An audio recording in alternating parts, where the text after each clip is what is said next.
guys, it's Kevin Long with the New Warehouse Podcast here at Manifest on day one, and I am in the PorterLogic booth with Jonathan Porter himself, founder here, co-founder at PorterLogic, and we're going to talk a little bit about PorterLogic, of course. We'll touch on it a little bit, but we want to talk about supply chain resiliency and how change can help with that resiliency.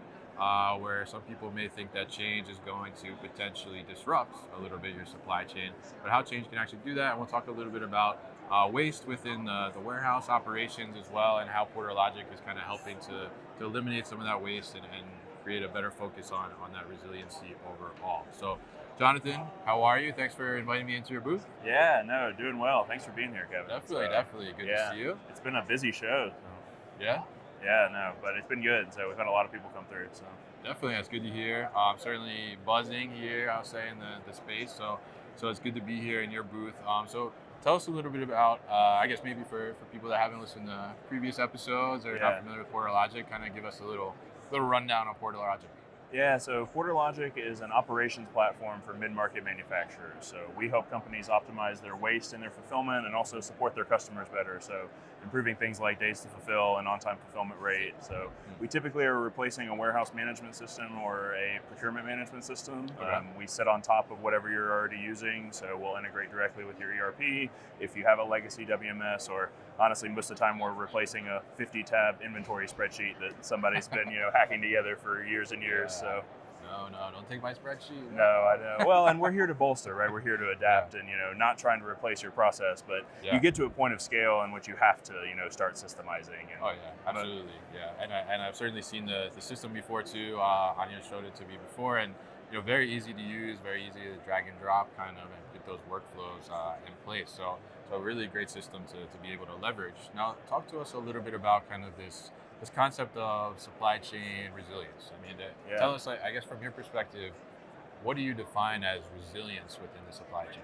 Yeah, well, so I think that the last couple of years, we've all seen what happens when supply chains get out of whack. We couldn't get toilet paper, we couldn't get chicken for forever, and people have finally recognized that, okay, we can't continue to run these operations on these legacy platforms. We can't continue to use hacks and manual workarounds, and so we have to introduce resiliency and really systemize the way that we're doing things. So introduce best practices and, bring things in that are going to help customers and help prospects to better run their facilities. And labor's been a huge challenge recently, so trying to make systems that are easier to train on, and that it's not these green screen legacies anymore, but it's going to be things that are more user friendly and more easy for users to just kind of jump into immediately. So there's been a lot of change happening, and people are, resistant to change. Everybody is. It's, I don't like to change. Especially in our industry. Absolutely.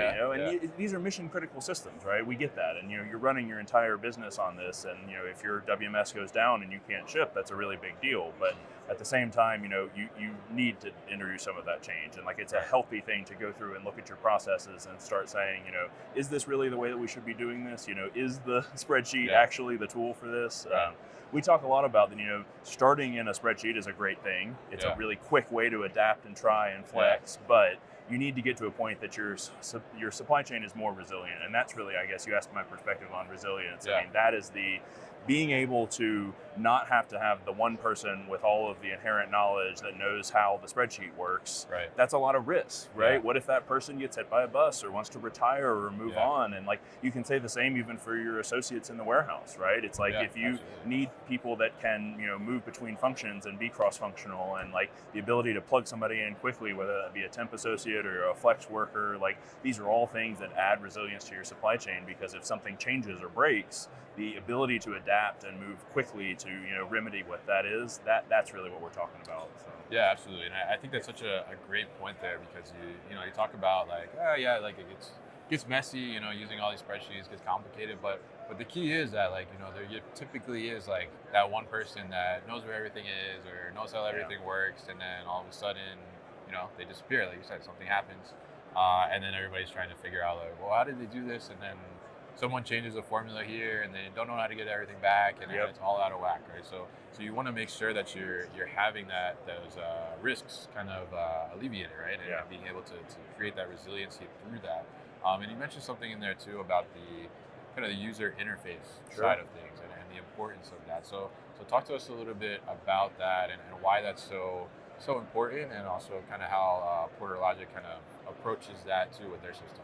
Yeah, so it really is business systems have never been the easiest ones to use, but as Yeah. consumer apps and our consumer experience has gotten more user friendly and more, just icon driven, even things that we're used to in normal apps, business systems have to adapt because the users Right. that are coming in are used to these, more consumer-esque look and feel systems. So you bring in somebody, a fresh college graduate that's, used to this newer technology, and then plop them in front of an AS400 green screen, they're not going to know what to do. What the hell is this? Yeah, Right. yeah. So, and the same can be true of, warehouse associates all the way up through, skilled labor and analysts and whoever. There need systems that are more friendly for them to use and just understandable from that perspective. But Right. the other thing that we've really centered in on is every company has their own lingo and dialogue and, the words and acronyms that they use. And so making a system that can very easily be adapted to those specific words and phrases, it makes the training aspect of it so much simpler. Yeah. You don't have to remember, well,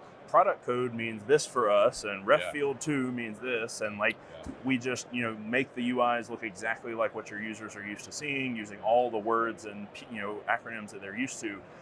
It sounds so simple, but making a system that can do that, most of our customers are able to log in and just immediately start using it because they know what to look for, right? We don't have to train them on, go to this UI and click this other button. It's just exactly what they're used to using. Yeah, and I think that's so key too, because like you said, I mean, it sounds maybe like, if we look at it from like our personal consumer lives, it sounds like silly to say that we would have systems that are like that, right? Yeah. But you do have. I mean, you think about like, a handheld scanner in the warehouse, and you have to know that F7 is going to do inventory lookup or something like that, right? So it's taking away those things and making the system say exactly what it's going to do, and giving that clearness. And I think that makes a world of difference when you're trying to train people and talk about resilience, right? You lose workforce, you need to bring workforce in, you need to get them up and going a lot quicker. Reducing that amount of training time is huge, right? It can go a long way. And kind of to that point, right, if we look at reducing the amount of training time, extra time spent, right, is often considered waste within operations and warehouses. So you're telling me that some of your customers they're really focused on reducing waste within their operations and in their warehouse. So tell us a little bit about what kind of waste are they really concerned about right now, and how are they trying to address that? Yeah, so most of our customers are doing an assembly process. So they're taking in a component and then they're making a finished good. And waste matters a huge amount if that's your business, because the more that you can get out of the components that come in, the higher your profit margin, the more your output. So it really improves not only just the impact side of things to reduce waste, but it really affects customers' bottom line. So that's one of the key metrics that we help customers center in on. It's through a variety of processes in the warehouse, things like cycle counts, things like inventory control, things that are, you're doing on a day-to-day basis, but we actually are rolling those up into KPIs and metrics and dashboards that you can then directly start seeing, okay, here are my focus areas, here are the ways that I need to start, centering in on improving inventory and things like that. So waste is a really big component, but also just looking at it from like the yield perspective as well. So I was talking to a company just the other day that's doing vertical farming, and their main metric is yield, right? They want to increase the yield per it's like a square meter or something is their UOM. But every company has something slightly different, and that's one of the other things about the way our platform works is that we can very hyper tailor it to your specific business. Whether it's the UIs as we were talking about, but also just the way that the whole system operates and the way that we don't tell you how to run your business. We can configure the system around the way that you need to operate, and that's just a fundamental difference in supply chain. A lot of other industries have gone through a composable or headless kind of revolution. So e-commerce is one where there's a lot of these headless systems or modular systems, and you can have a Shopify front end that's going to plug into a cart rover cart management and But that hasn't happened in supply chain. In traditional warehouse management and inventory management systems, that's still very siloed, and the systems don't really interact very well. And so that is the kind of stuff that we're really trying to introduce, and it solves all these challenges of whether it's waste or labor, like modular and not having to go through a 2-year multi-million-dollar deployment. Let's do point solutions, but that are one platform, not something that you're having to hack together and have another middleware to make it all work. Let's layer in Right. one platform that can reduce a lot of these KPIs that you care about. Gotcha. Yeah, and I think that's so important too to be able to have that flexibility, like you said. Like, Yeah. okay, let's focus on this one part, right, of the challenge right now, and then we can expand on that later. Whereas some systems, like, you got to go in and you got to go all in, right? Basically. So having those different components that you can bring in and have that flexibility and shift around where your focus is going to be now and where to address that, I think is such a key thing for operations to be able to do, and really kind of fix like maybe what's bleeding now, right? Yeah. And then later just fix something that's just slight pain, Right. Exactly. So tell us a little bit about kind of, I mean, in that sense, like, as you talk to people here at the show or other shows, I mean, what kind of real pains are people feeling in operations right now that they're trying to solve, like, quickly? Yeah, great question. So demand planning and MRP actually is one of the main ones that we're hearing people Really? talk about. So I mean, I think that it's a lot of demand planning historically was done based on sales data and demand data from previous years, and we can't really rely on that anymore. So the fundamental underlying way that we plan is changing, and that's overall, I think, making a lot of customers just look at how are they forecasting demand. Customers are seeing how much that affects the amount that they're wasting and kind of the bottom line metrics. And so, interestingly enough, demand planning and MRP is one of the main entry points that we're hearing customers talk about.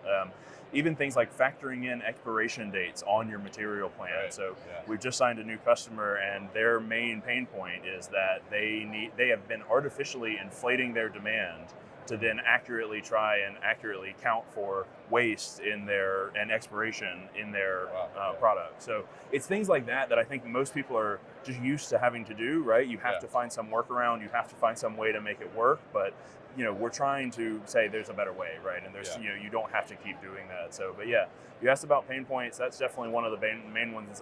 Assembly execution is the other one. So we've got another new customer where we're our first starting point is an assembly execution, because that is, kitting is a afterthought to most WMSs, let alone assembly and light manufacturing. But primarily, if you're a value-add distributor, you don't necessarily need an entire manufacturing system. You don't need an MES necessarily, but you need something to kind of manage in between. And so that's one of the main, places that we've leaned in on, actually, and we have a lot of templates and modules around assembly execution. And a lot of customers are resonating with that, even if it's just a basic work order management and having people be able to track which work orders they're executing against. Again, things that don't really fit into a traditional WMS, but when you look at it from the customer perspective of what are they really needing, those are some of the things that we're hearing a lot of. So yeah, absolutely. And I think it's very interesting too, especially like the demand planning side, because I think it's people obviously they want to be as lean as possible, right? But it's hard to also then say, like, oh well, I don't want to potentially miss out on any sales, right? So finding that kind of in between. But I guess talk to us a little bit about, from like a demand planning perspective, like how does that impact from an operational perspective as well? Like how do oftentimes there's conversation around, like, if you're a 3PL and the brands you're working with, they're not giving you good demand planning, or all of a sudden there's like a surprise sale they didn't tell you about or something like that. I mean, how do those kind of go hand in hand? Because demand planning, is kind of at the beginning of the supply chain, and then operations is a little further down. So how do those kind of tie into each other, and how does that make them, have a more efficient operation overall? Yeah, that they are highly integrated, but you're right, they're kind of at opposite ends, and so they have traditionally fallen with, in different systems, or that they don't really talk to each other. But the reality of it is that all of your primary inputs into your demand plan come from the underlying data in a warehouse management system or an inventory management system. You need to know things like on hand. You need to know things like purchase orders. You need to know things like sales and customer demand. And so having a single platform that can integrate all of that back into a demand plan automates a huge amount that used to be manual. So we've talked to a number of customers that's their Tuesday, is their entire inventory team is updating the demand plan and pulling all these reports, so whether it's out of their ERP or out of their existing system, and all just driving it, getting to this one number. Well, what if we can just automate that whole thing? What if we have direct access? It's not even that we're necessarily pulling it from another system, but we have direct access to all of that data and can roll it up into whatever your demand plan needs to look like. Because there's the other thing. There's not a single definition of demand planning. Yeah, every that's true. customer has their own version, their own algorithm, their own requirements. And so having the ability to build that directly into the system, that's a game changer. You Right. don't have to export and layer your own on top of and then re-import or something. It just happens all automatically. And so we find a lot of customers actually like to iterate on that too. So one of the benefits of our system is it's all built in low code, and so it's our underlying low code platform that you can then use to tweak and adjust and make changes yourself. We have team members that are there to help you as well, but we give customers direct access if they want to make changes and adapt. And so it's something that you used to kind of have to try and mock up, and now you can just do it directly in the system and try it. And so all of this drives a lot of efficiencies on the demand planning side. It allows you to tweak and hone whatever that model is. It allows you to build the reports that you need. It allows you to automate things like purchase orders. So from the demand plan, you can just check the boxes and say, generate purchase orders. And then if they all look good, you can make changes. But if they all look good, you can then say, send to my suppliers. And they show up in the vendor portal, or they're emailed into your suppliers automatically. So that entire process would have taken 2 days in the old system. And now we're freeing up time for associates to do more value-added tasks. They can actually look at honing that model. As opposed to spending all their time just gathering data, they can actually do real analysis and say, is there a better way to be managing this? Should we look at a different safety stock calculation? So we're allowing customers to not only automate a lot of the processes they're doing now, but then also look for more opportunistic ways of using their associates' time. So it's a win-win. Yeah, I think that's so important too, to be able to kind of take away those almost just administrative tasks, right? And then be able to take that and do more thoughtful, more decision making, more analysis, as you mentioned, to be able to improve for the long haul. And so it's so important to be able to do that. Now talk to us maybe like, how would a workflow come together or look where you're taking that demand plan and ultimately the demand plan down the chain, right, as we're talking, is very closely tied to the operations. Sure. I mean, how is that now going to give you better visibility, better ability to labor plan on the operations side too? Yeah, well, so labor is definitely a challenge that a lot of people are dealing with right now, right? And talking about a labor plan and how do you know who should be in what station and all of that. So it is, it's highly integrated in that all of the data for a demand plan comes from these underlying systems, but then as the goods kind of move their way through the process, it flows the exact opposite direction. So from the purchase order, your vendors then communicate with an ASN saying, hey, we're going to ship this on this particular day. That's the same exact object. We don't even have to integrate necessarily, but that's the same object that it's getting received against in the warehouse. That's then driving the put away and all of your warehouse processes. So I bring that up just because having it all together in one place allows you to look at all of that at a more granular level, and you can actually see, hey, here's what we're expecting to have come in this day. Our vendors have said, we're going to ship this to you on this day, so now you can plan your receiving labor better. You can know more specifically who's going to need to be doing what. So we also, we really focus on finding a level of operations within your warehouse that meets you where you're at now, but then also can grow with you in the future. So one of the things that we found is that customers want to make improvement, but they need to do it in an incremental way, specifically on the labor side, right? Change management and the people side of it is part of what makes these systems so different. We're not just pure software. It's the intersection of a physical product, a software component, and then people. And those people, as we mentioned at the beginning, right? Resistance to change and just, they like the way that they're doing things, but, being able to introduce new systems in a way that's not going to cause friction with labor and it's going to, more easily allow them to do their job, right? Because at the end of the day, most people that are coming in to do a job want to do that well. And so our job is to equip them with software that allows them to do that. And so, it changes the dynamic in a lot of ways when you actually stop fighting with your system and can, actually start putting a system in place that people like. With your system, right? Yes, there you go. So we actually recently had one of our customers say that this was the best vendor that they've ever had to work with, just because it's so easy to manipulate the system and it's so easy to, we get feedback from their end users, and we make changes almost overnight, and then those systems are in production in a very short amount of time. So we're able to iterate and actually get a system that the end users like to use, that they're not having to work around, that they're not having to fight with. So Yeah, absolutely, and I think that's such a great thing too, and it kind of like goes back to our original point of the resilience, right? Being able to have a system that you can adapt with, have the flexibility to be able to do those things and change things easily when you need to, right? When things get crazy and we run out of toilet paper or something, we can easily, switch our system around to be able to handle that and fast track things or whatever we need to do, right? And be able to create better visibility and awareness around that. So I think it's a really, really good thing.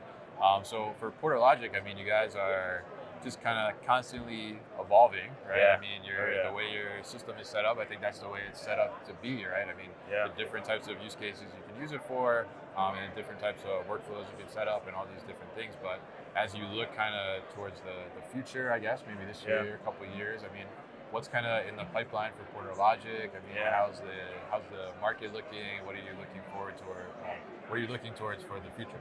Yeah, it's an exciting time, honestly, for us. I mean, so we've, in the last 12 months, tripled the team size. We've signed 2 new customers this year. I mean, it's like, we're a lot of exciting things are happening for us. We look at the product overall as continuing to evolve a lot, and specifically just continue to automate and make easier. So I'm the product and technology one. That's what I get excited about. But the ability to make the system simpler and faster to set up, that's something that we've been really focused on.